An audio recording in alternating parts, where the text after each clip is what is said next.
Hey guys, Brad here from Wild Guide Magazine. We're out here in Lockport, Manitoba today. We're just getting ready to do some fishing. We're actually going to be fly fishing today. But the problem with that is that I've actually never even held a fly rod before. So I think before we get going, I've got Stu Thompson here who's going to teach me how to fly fish today. And before we get down to the water, he's going to walk me through how to actually cast a fly rod. So we thought we'd share that information with you. But before we get into that, I think we're going to need to know a little bit about rigging a rod. So we're going to turn over to Stu, who's going to walk us through the steps of setting up your rod before we even get into casting. So guys, stay tuned. Lots of good information coming for you here, and hopefully we catch some nice big fish today.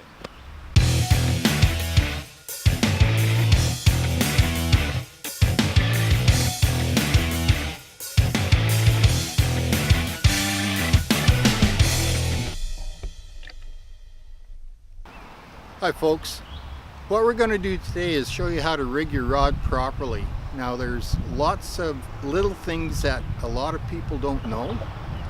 So the first thing that we're going to do is we're going to take our reel. This is a streamside reel. It's a 10 weight. And this is a streamside rod, which is a 10-foot 10 weight. And it's my ideal outfit for down here at Lockport. So we're going to start just by putting our reel on the rod.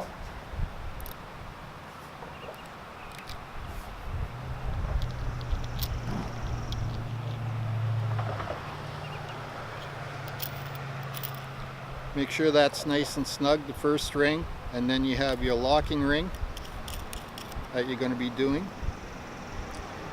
Now, one of the things when you put your rod together, a lot of people don't realize this, and this is with any graphite rod. A lot of people will just take the rod, jam it on like that, and they think it's together. It's not. It comes off real easy. When you're fly casting, the tip can actually wiggle its way from the butt section of the rod, and then all of a sudden you have to put it back on again. So when you put your rod together, you line up the guides on a 45. When you push down, you twist, and you see there's no way that rod is coming apart. So the next thing we're going to do is we're just going to strip some line off the reel.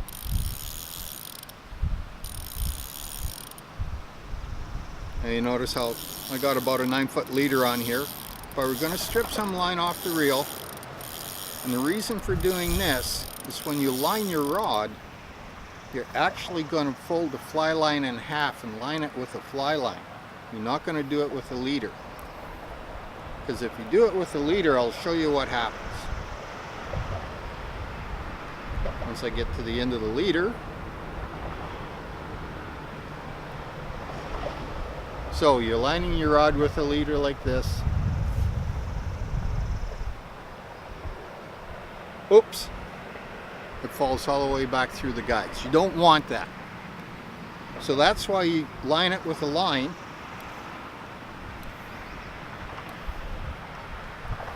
Fold the line in half. Now you're going to line your rod. After you get to the second stripper guide, you can put the rod down on the ground.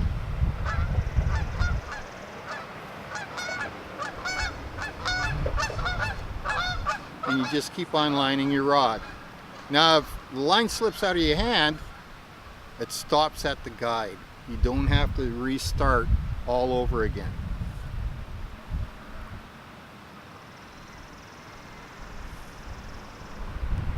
And you walk up the rod.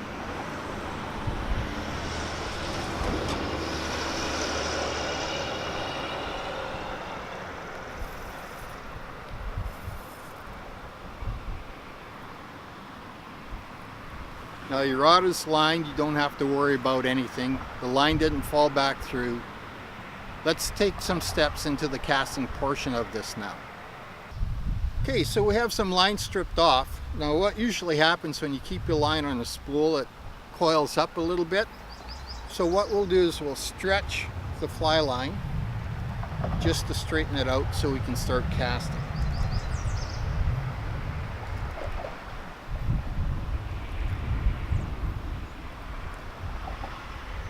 Okay. So when we start casting, the one thing I want you to remember, fly casting is not difficult. If anybody has hammered a nail, you can fly cast because it's the exact same motion. You're hammering the nail at eye level low. So I tell people if they want to practice, buy 1,000 6-inch spikes, find the fence post, and stand there all day and hammer those spikes into the fence post. This is not hard to do. Okay? So we have some line out right now. When I teach fly casting, I teach the arc 11-to-1 because the natural arc of the rod when it flexes will take you to 10-and-2. So you bring the hammer back, hit the nail on the head. That's a whole act of fly casting right there. Right? Now, to do this, you're just practicing false casting. Now, a lot of people when they start, they'll do this. There's no way in the world you're going to be able to cast a fly because the line is going to hit behind you and you're going to break the fly off and the fly is going to hit the water or rocks or trees in front of you, and there's just no way that you're going to be able to cast. Bring the hammer back, hit the nail. Bring the hammer back, hit the nail. Okay? The next thing is you have to wait for the fly line to straighten out behind you and straighten out in front of you before you start your back cast and or forward cast. So all it is just a slight hesitation, and if you can see the rod, the tip is always stopping in midair. On the back cast, the rod tip is pointing up. The line is going to do whatever the rod tip is going to do. Okay? So this is practicing false casting. And all you hear is the line going through the air. What happens if you start your back cast too fast? You're trying to get it to crack. It will crack, but you don't want to hear that crack. Okay? So, after the false casting practice, I would say you take 30 feet of line, and that's approximately 30 feet, and just practice false casting until you get the hang of it. Control a hand with your, control a line with your left hand, and this is all you're going to be doing. You notice my left hand is staying in the same position. I'm just hammering a nail, bring the hammer back, hit the nail on the head. You stop in both directions.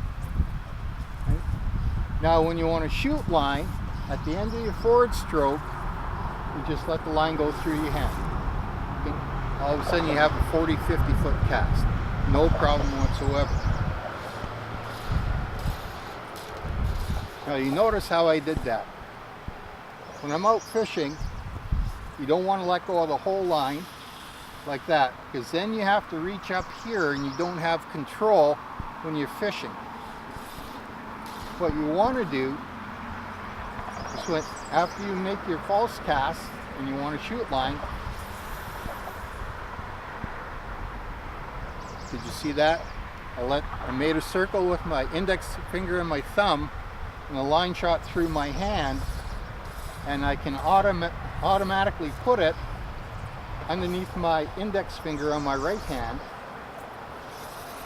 Now I have perfect total control, and I can watch a line, and I'm not worried about where the line is and I miss a fish, because he hits the fly as soon as it hits the water.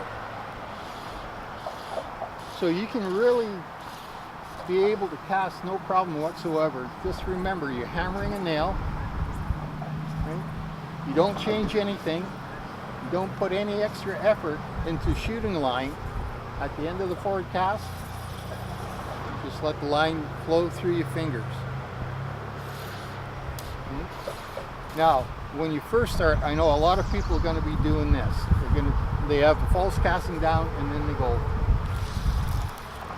That doesn't work. Right? You don't change anything. It's very simple to do. Get the false cast going. You don't change anything. You're going to see I have no extra movement. and the line shoots right through. So hopefully this is going to help you in your casting, and you should be able to cast, and I'll make sure Brad will be able to do this, no problem whatsoever.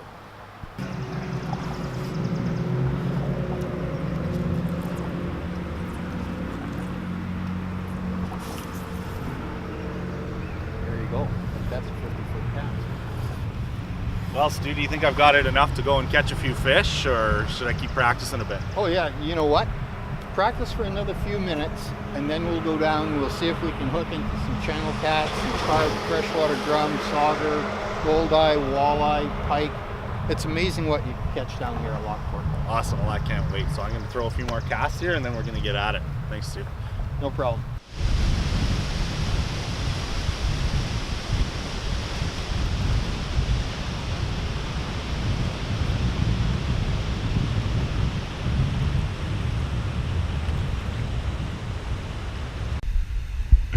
Because I'm catching a fish this time, so Got it. if I can get it out there, let's see. Good start. There you go. Okay. Pick that up. 11 to 1. Like that. 11 to 1. That's good. Rod tip low to the water. Fish literally broke right straight, like 10 feet in front of you there. It's probably at our feet right now.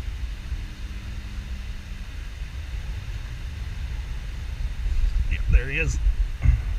Oh, he's running. Head shaking. Nope. Tight line. Get on.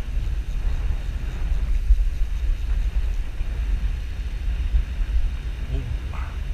Oh. Let go of the handle if he's running.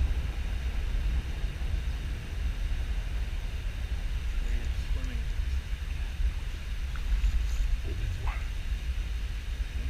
Now when you're fighting a big fish like this, Yeah. don't hold the rod like that. Turn Okay. it to the side. Like this? Okay, perfect. Okay. Because now the rod's doing the work for you. All you're doing is holding the rod. Okay. Crank down. Hold that.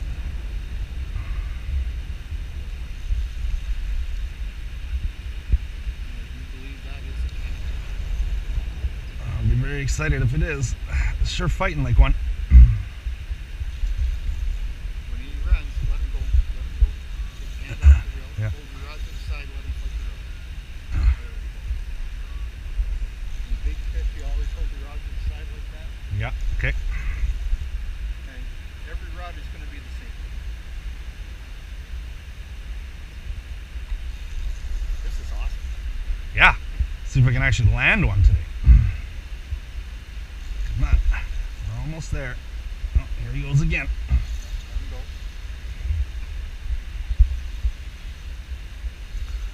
And that's the nice thing about these reels made today. Like the drag systems are so good. As opposed to back in the 60s when the flip ball and drag.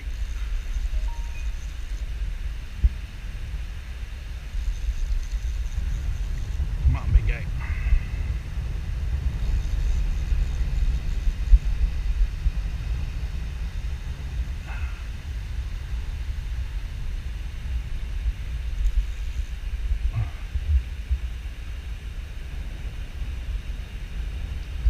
Nope.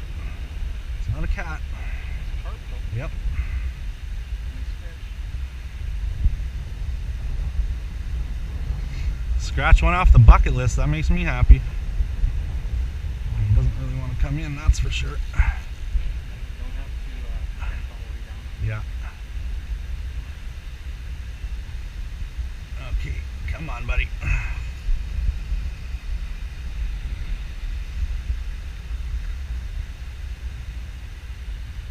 Where is he? There he is.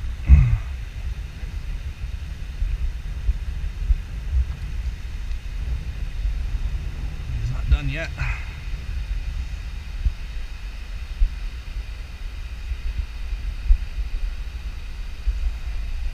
No. There he goes again.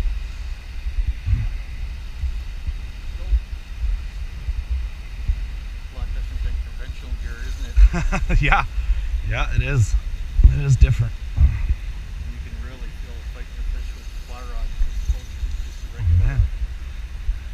again, this guy's not giving up.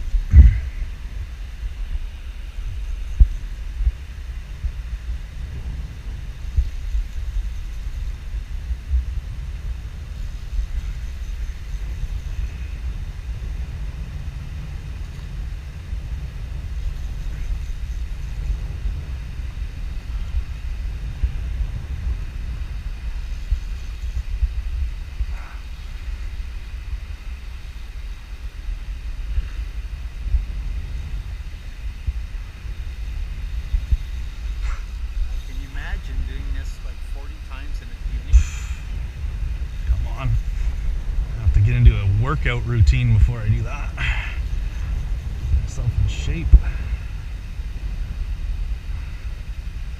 Man, these things ever fight.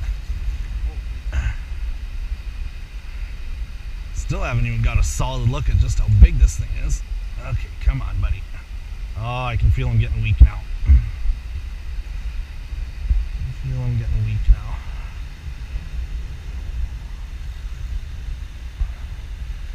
Come on back this way.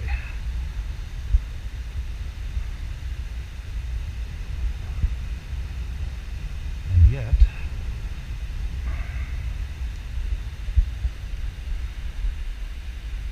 come on, fishy. There he comes. There he goes.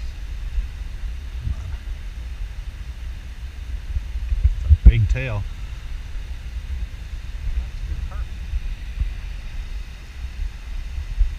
Master angler on a carp. I can't remember that offhand. I never registered my fish. Oh, me either, but it's just fun to know. Caught a few master cats last year and didn't.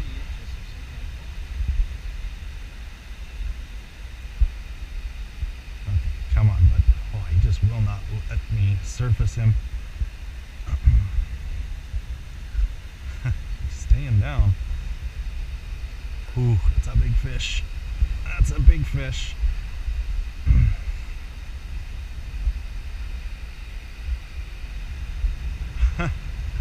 Give up already, bud. Oh,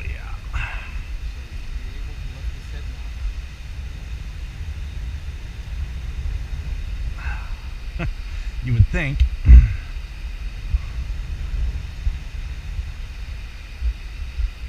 As soon as he sees us, he's like, nope.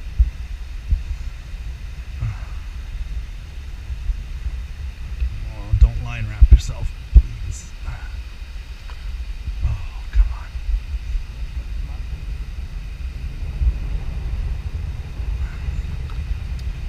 Oop.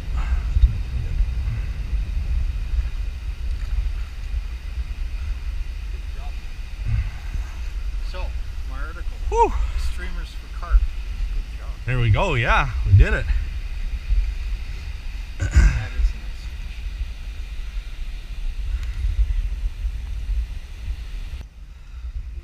nice. Alright, my first fish on the fly. It's a carp.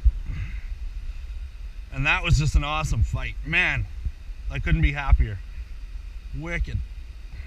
We're gonna get him back. Oh, and he was eager. Alright.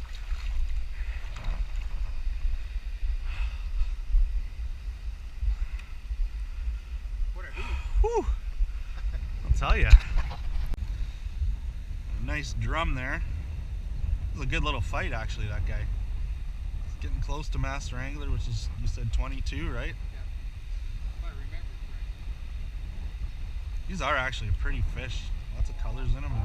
Cool. We'll get him back.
catching lots of those today. They fight pretty good for their size.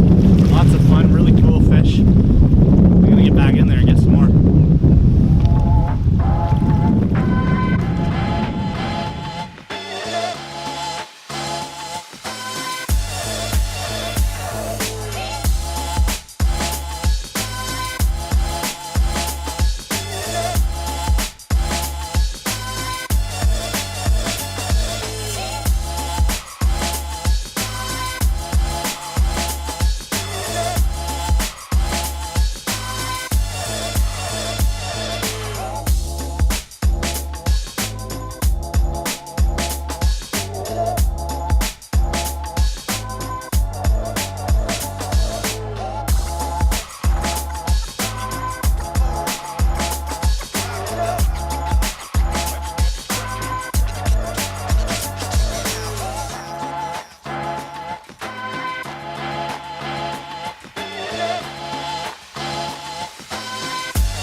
Well, we just finished up an awesome day of fly fishing on the Red River. I'll tell you what I learned today. I learned a lot about how not to cast a fly rod, and maybe a little bit about how to do it in the process. Still have a ways to go, but you know, by the end I was starting to get it, and I actually managed to catch a few nice fish today, some drums and a really nice carp. I just broke off a monster cat right at the end of the day, unfortunately, but you know what, Stu, thank you so much for showing me the ropes. And Not hard, is it? No. You know, with some practice, I think that could just start to come real easy. So. Oh, for sure. And you know what? Today in total, I bet you we caught 40, 50 fish all total together. We got a couple carp, lots of freshwater drum. A lot of drum. Didn't really hit the cats, but you had one on. Yeah. And that's a head shaking moment, because as a rookie, it's always something really neat to experience when you hook that first really big fish, right? Yeah. But it's not that hard to do. So with that thought in mind, why don't we travel over to Cabela's, and I'll show you some rods and different lines and leaders and everything else that we can use, and you can get into it. I think that's a really great idea. So here's what we're gonna do. There will be a link below here to the next video, which is gonna be at Cabela's. So follow that, and you're gonna find out the type of equipment you're gonna need to come and do what we did today. If you like this video, don't forget to hit the like button, subscribe to our channel for more great content like this. Check us out on Facebook and Instagram. Don't forget to head over to wildguide.ca today for your free digital subscription to Wild Guide magazine. Thanks guys, and we'll see you next time.